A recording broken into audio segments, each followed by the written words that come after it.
And one Imran Khan کو آپ media میں نہ اس کا نام لے سکتے ہیں، نہ اس کی تصویر چلا سکتے ہیں، نہ اس کی تقریر چلا سکتے ہیں۔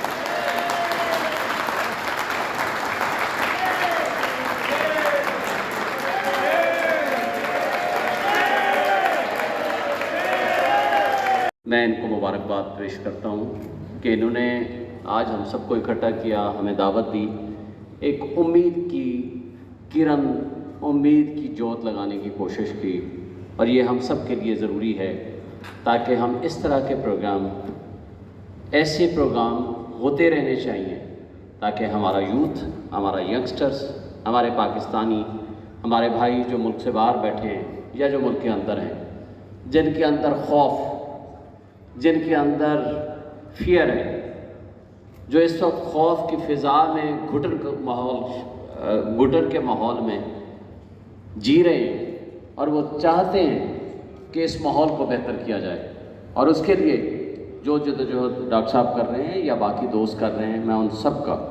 مشکور ہوں، اور آج کے اس فنکشن میں مجھے اسپیشلی بلانے کا میں ان کا بے حد ممنون ہوں۔ مجھے کہا گیا کہ مختصر سا بھی رکھنا ہے، میں اس لیے ٹو دی پوائنٹ ایلیمنٹ، ہمارے باقی دوستوں نے بڑی تفصیل کے ساتھ بات کر لی ہے۔ تو آج جو ہمارا ایشوز ہیں، آج کے اس ٹاپک کے حوالے سے جو سب سے بڑا مسئلہ ہے، وائلیشن آف ہیومن رائٹس، وہ کیوں ہیں؟ گو کہ آئین موجود ہے لیکن معطل ہے۔ ہمارے لیے مسئلہ کیا ہے؟ مسئلہ ہے implementation of constitution and rule of law. قانون کی حکمرانی اور آئین کی حکمرانی، ہم اس ایک فکرے کے اوپر عمل کرنے میں کامیاب ہو جائیں تو ہمارے سارے مسائل کا حل ہے اس کے اندر۔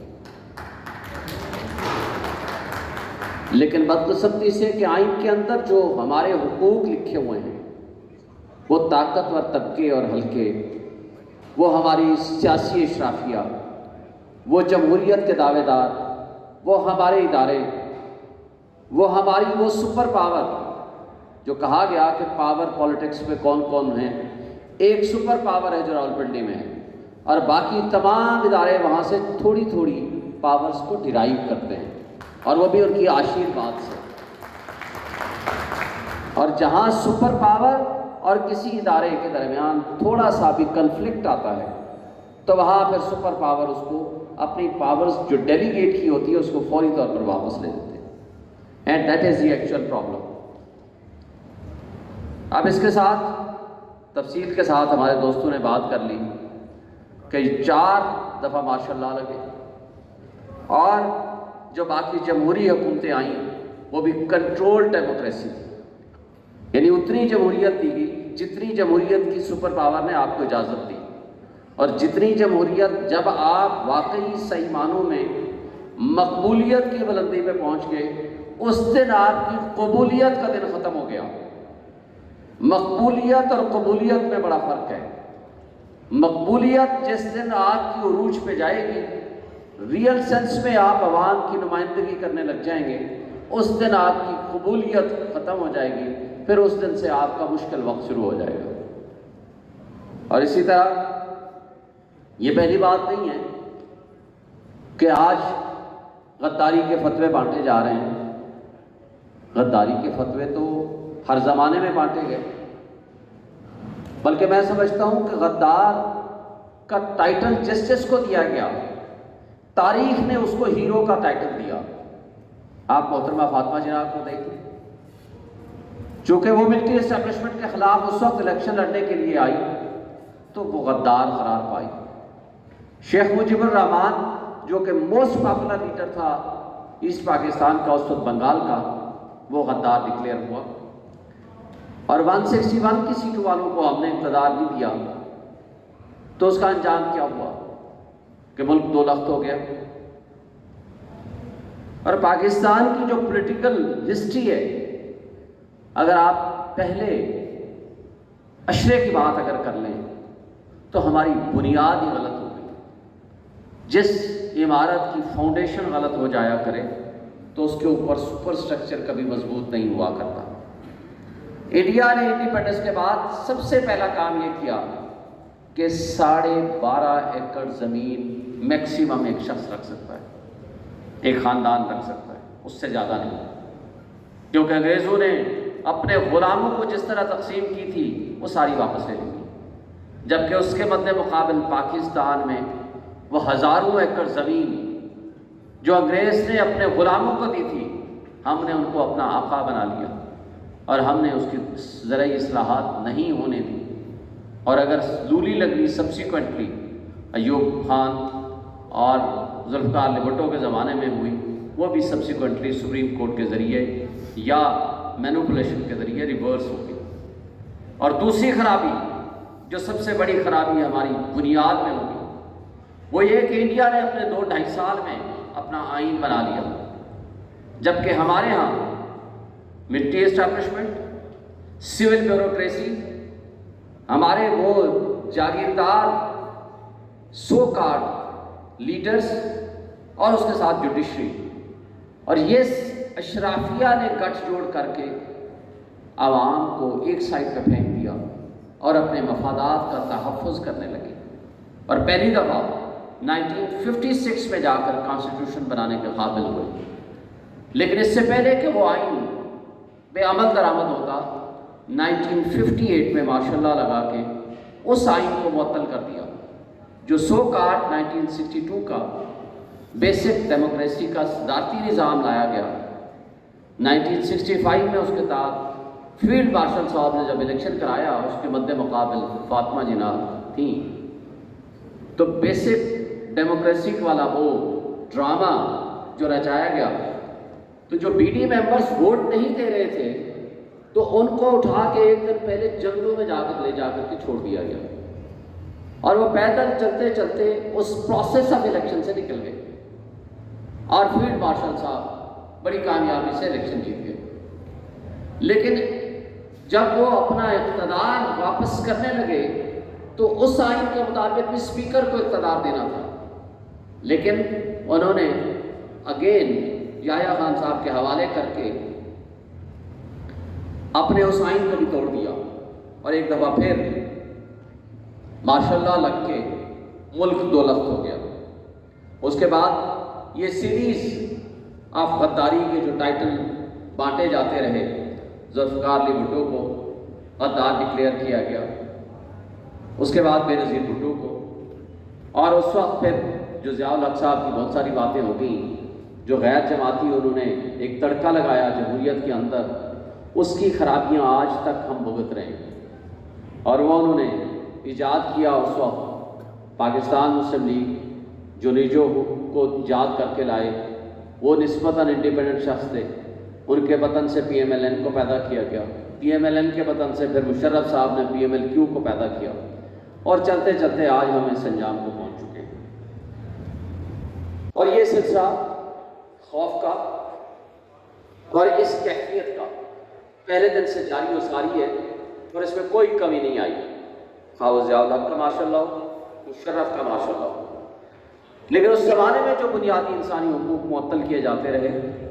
لیکن آج بظاہر جمہوریت ہے، اور کہا جاتا ہے کہ جمہوریت بہترین انتقام ہے،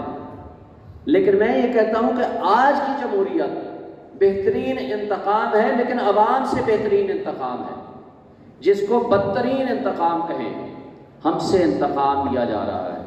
نام جمہوریت کا استعمال ہو رہا ہے۔ اور یہ بھی ایک بات مستقل بنیادوں پر ہمارے سوشل میڈیا میں چلتی ہے کہ سوال کا جواب ڈھونڈنے کی بجائے سوال کرنے والے کو ڈھونڈنا پڑتا ہے۔ آج یہ حالت ہے، وکلاء مسنگ پرسنس میں شامل ہو جاتے ہیں۔ ہمارے ایک وکیل اسلام آباد سے کسی نے پٹیشن سپریم کورٹ میں فائل کی، 7 دن کے لیے ان کو اٹھا لیا، ان کو کہا جائیں اپنا کیس واپس لے کر آئیں، کیسز واپس نہیں لائیں گے تو آپ کو اس ملک میں، اس اسلام آباد میں، شہر میں نہیں رہنے دیں گے۔ اور اسی طرح ایک وکیل صاحب لاہور سے اپنے کلائنٹ زمان پارک میں عمران خان صاحب کو ملنے گئے، اور واپس آتے ہوئے گرفتار نہیں، اغوا ہو جاتے ہیں۔ 7 گھنٹے بعد پتہ چلتا ہے، اور پھر سبسیکوینٹلی اتنا شور شرابہ ہوتا ہے تو ان کو ریلیز کر دیا جاتا ہے۔ ان کہتے ہیں کہ آپ بتائیں آپ وہاں کیا کرنے گئے، اور جو ان کو ملنے جاتا ہے وہ باہر آ کر کے گرفتار ہو جاتا ہے یا مسنگ پرسن میں شامل ہو جاتا ہے۔ اور ہم کہہ رہے ہیں بڑے جمہوریت پسند ہیں، ہم جمہوریت کو فروغ دے رہے ہیں، کوئی خوف کی فضا نہیں ہے، ہم جمہوری اصلاحات کے لیے کمیٹیاں بٹھا رہے ہیں۔ بھائی جو جمہوریت کا بیسک کانسیپٹ ہے وہ جمہوریت کی فضا تو پیدا کریں، اور وہ جو خوف کی فضا میں آپ الیکشنز کرائیں گے تو اس کی کیا حیثیت ہوگی؟ اور یہ بھی ہم سے ڈھکا چھپا نہیں ہے کہ کس طرح کنٹرول ڈیموکریسی کو ہم اپنی پسند ناپسند کے لیے ہم نے گھوڑے کبھی ایک پارٹی میں چھوڑتے ہیں، کبھی دوسری پارٹی میں چھوڑتے ہیں، کبھی تحریک استحکام بناتے ہیں، کبھی پاکستان مسلم لیگ کاف بناتے ہیں، اور جس طرح جمالی صاحب کو صرف ایک ووٹ کے ذریعے، وہ حامد میر صاحب کو ہی پروگرام کے ذریعے مجھے پتہ چلا تھا کہ وہاں بیٹھے ہوئے تھے کہ کس طرح وہ جو کنٹرول کر رہے تھے کہ حامد جمالی صاحب کو صرف ایک ووٹ سے جتوانا ہے، باقی دوسری طرف ووٹ ڈلوانے ہیں تاکہ وہ انڈیپینڈنس کا سوچیں بھی نہیں۔ اور اس طریقے سے ہم نے جمہوریت کو لے کے آگے چلتے ہیں۔ اسی طرح آج اگر آپ دیکھیں تو میں کہتا ہوں کہ اس کیفیت میں ہمارے لیے سب سے بنیادی چیز یہ ہے کہ ہمیں انڈیپینڈنٹ سوچ کی فضا کو قائم کرنا ہے، تاکہ کوئی شخص سوچے، ادارے سوچیں، بیٹھیں، تھنک اینڈ ری تھنک کریں، تاکہ اس کے نتیجے میں کوئی اچھی پروپوزل، کوئی گڈ گورننس کی کوئی بات ہم آگے ملک کے اداروں کو بہتر کر سکیں۔ کیونکہ اس وقت تو سچویشن یہ ہے کہ ملک کے ادارے تو باندھی بن کے کھڑے ہوئے ہیں طاقتور طبقوں اور حلقوں کے سامنے، کہ جو وہ چاہتے ہیں ان کی خواہشات کے مطابق قانون بھی بدل جاتا ہے، انصاف بھی بدل جاتا ہے، اور اس کے خواہشات کے مطابق تمام تر کیے جانے والے اقدامات کو قانون کی شکل دی جاتی ہے۔ لیکن وہ خواہشات ہوتی ہیں چند اشخاص کی، چند طاقتور لوگوں کی اینڈ طاقتور طبقوں کی۔ جب ہم یہ کہتے ہیں کہ پاکستان سے، پولیٹکس سے، اسٹیبلشمنٹ کا، ملٹری کا رول ختم کریں تو وہ اس کی وجہ ہے، اس لیے کہ ان کا چین آف کمانڈ کا یہ مطالبہ تقاضا ہے کہ جب کوئی آرڈر ہو that must be obeyed without thinking, اور یہ بہتر بھی ہوگا شاید، لیکن یہ سویلین سسٹم میں یہ نہیں چل سکتا، اس لیے کہ یہاں تو آپ نے سوچنا ہے، بہتری کے لیے سوچنا ہے، یہاں غلط بات کو، غلط کام کو آپ نے ڈیفائنس بھی کرنا ہے، ریفیوز بھی کرنا ہے۔ جب تک آپ ریفیوزل کا نہیں سوچیں گے تو پھر آپ کوئی اچھی چیز اس سے برآمد نہیں کر سکتے۔ اور اس کے ساتھ ساتھ اب وے فارورڈ کیا ہے؟ جیسے میں نے پہلے کہا، rule of law, implementation of constitution and rule of law. Rule of law کے اندر سب کچھ موجود ہے، ہر وہ شخص جس کی جو ذمہ داری ہے قانون اور آئین کے مطابق وہ ادا کرے، کوئی غلط کام نہ ہو، جو جتنا طاقتور ہے وہ آئین اور قانون کا پابند ہو، جو جتنا کمزور ہے اس کو جو پروٹیکشن آئین اور قانون کے مطابق ہے وہ ملنی چاہیے۔ پولیٹیکل سٹیبلٹی تبھی آ سکتی ہے جب آپ اس خوف کی فضا میں الیکشن نہیں کرائیں، فری اینڈ فیئر الیکشن کرائیں، آئین اور قانون کے تابع رہ کر کرائیں۔ حقیقی جمہوریت وہ موروثی سیاست سے الگ ہو کر ہوگی، حقیقی جمہوریت موروثی سیاست سے کبھی نہیں آ سکتی، اور اس میں کوئی شک نہیں۔ جہاں اکنامک سٹیبلٹی کی بات ہوتی ہے اس کے اوپر یہ سارا ڈیپینڈنٹ ہے، اور اس کے ساتھ ساتھ ہمیں اوورسیز پاکستانیز کا ٹرسٹ ہم نے حاصل کرنا ہے، ان کو یہ یقین دلانا ہے کہ پاکستان میں آئین موجود ہے، قانون کی حکمرانی ہے، یہاں انصاف کا بول بالا ہوگا، اور جب تک یہ کنڈیشنز ہم فلفل نہیں کریں گے ہمارا پاکستانی بھی یہاں سرمایہ لے کر نہیں آئے گا، پھر یہاں برین ڈرین بھی ہوگا اور کیپٹل فلائٹ بھی ہوگی، اور اس کو ہم روک نہیں سکیں گے۔ اور اس کے ساتھ کانٹینیوٹی ان پالیسیز ضروری ہیں، اور وہ اس لیے ضروری ہیں کہ وہ جب جمہوریت چلے گی تو وہ آگے چلے گا سسٹم، کیونکہ اگر جمہوریت کو ہم راستے میں روک دیں گے تو یہ نہیں ہو سکے گا۔ پھر میڈیا کو آزاد اور اسٹرانگ ہونا ضروری ہے تاکہ وہ کھل کے تنقید کر سکے، بات کر سکے، یہ نہیں ہو کہ آپ یہاں ایک most popular leader Imran Khan کو آپ میڈیا میں نہ اس کا نام لے سکتے، نہ اس کی تصویر چلا سکتے، نہ اس کی تقریر چلا سکتے۔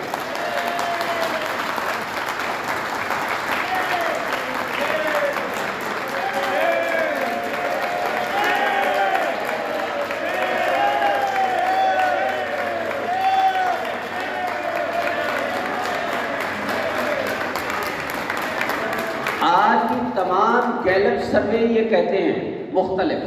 کوئی اس کو پاپولرٹی میں 70% رکھتا ہے، کوئی 80% رکھتا ہے، اور لیٹسٹ سروے جو آیا ہے ورلڈ ٹائم کا، ان کے بقول 97% پاپولرٹی عمران خان صاحب کی ہے،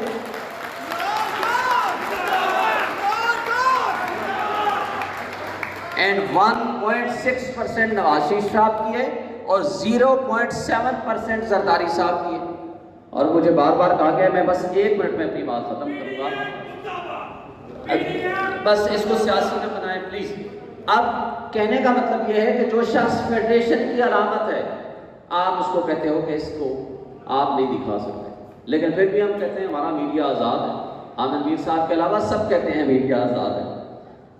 اب آگے ہمیں اسٹرانگ انڈیپینڈنٹ بینچ اینڈ بار کی ضرورت ہے۔ جب بار اسٹرانگ ہوا کرتی تھی، آنند میر صاحب، چودھری اعزاز صاحب، کھوسہ صاحب، اس وقت ہم نے ایک کامیاب موومنٹ چلائی اور پرویز مشرف کو مجبور کیا کہ وہ یہاں ملک سے بھاگا اور اس نے اقتدار بھی چھوڑا،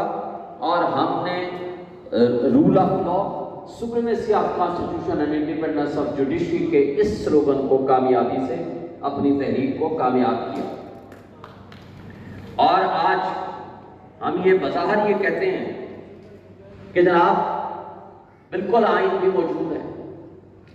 لیکن اس کے ساتھ ساتھ آنند میر صاحب نے بھی آپ کو کہا 2 صوبوں میں غیر آئینی حکومت ہے 90 ڈیز کے بعد، اور الیکشن نہیں ہو رہے۔ میرا ان کے ایک شو میں جب انہوں نے کہا الیکشن تو نہیں ہو رہے، میں نے کہا جی میں جاؤں گا پٹیشن فائل کروں گا، اس وقت میں صدر صاحب ہائی کورٹ بار کا، الیکشن انشاءاللہ ہم کرا کے دیکھیں گے۔ انہوں نے کہا اچھا دیکھتے ہیں۔ الیکشن کے ہم نے 2 فیصلے بھی لیے، لیکن جوڈیشری بھی پیچھے ہٹ گئی، طاقتور لوگ آگے آ گئے، اور اس کے بعد ہم الیکشن سے پیچھے ہیں۔ آج وفاق میں جو سچویشن ہے، کہتے ہیں کہ جی ہم نے بڑا جناب تیر مار لیا، $1 بلین لے آئے۔ بھائی یہ سنجان کو کس نے پہنچایا پچھلے 1 سال میں؟ باجوہ ایکسٹینشن ڈاکٹرن اور لوٹا کریسی نے اس رولی لمبی جمہوریت کو سو کارڈ ہمارے اوپر مسلط کیا اور ہمیں ڈپارٹ کے قریب پہنچایا۔ کشمیر میں پی ٹی آئی کی اکثریت کو اقلیت میں تبدیل کر دیا۔ رہی صحیح کسر آج ہمیں شرم کا مقام ہے کہ گلگت بلتستان میں 24 سیٹوں والے بندے وہ ہٹ گئے ہیں، جن کے پاس 9 سیٹس تھی ان کو اقتدار مل گیا ہے۔ کراچی میں جس کے پاس 193 کی سیٹس تھی، حافظ نعیم صاحب، وہ آج اپوزیشن میں بیٹھا ہے۔ جس کے پاس 173 سیٹس تھی وہ آج میئر بن چکا ہے۔ اور چیئرمین سینٹ تو ماضی قریب میں آپ نے دیکھ لیا تھا، یعنی عدم اعتماد کی جب ریزولوشن پاس ہوتی ہے تو 64 ووٹس ہیں، لیکن جب دوبارہ اس کی باقاعدہ ووٹنگ ہوتی ہے تو پھر 46 نکلتے ہیں ان کے۔ تو بہرحال یہ سب کچھ ہمارا جمہوریت کے نام پہ ہو رہا ہے۔ جمہوریت آج کی بدترین انتخاب ہے مگر عوام سے، لیکن ہم نے اپنے حوصلے نہیں ہارنے، ہم نے آگے بڑھنا ہے، ہم نے رول آف لا کے لیے اسٹرگل کرنی ہے، لوگوں کے حقوق کے لیے اسٹرگل کرنی ہے، اور انشاءاللہ ہم اس جدوجہد میں آپ سب کے ساتھ ہیں۔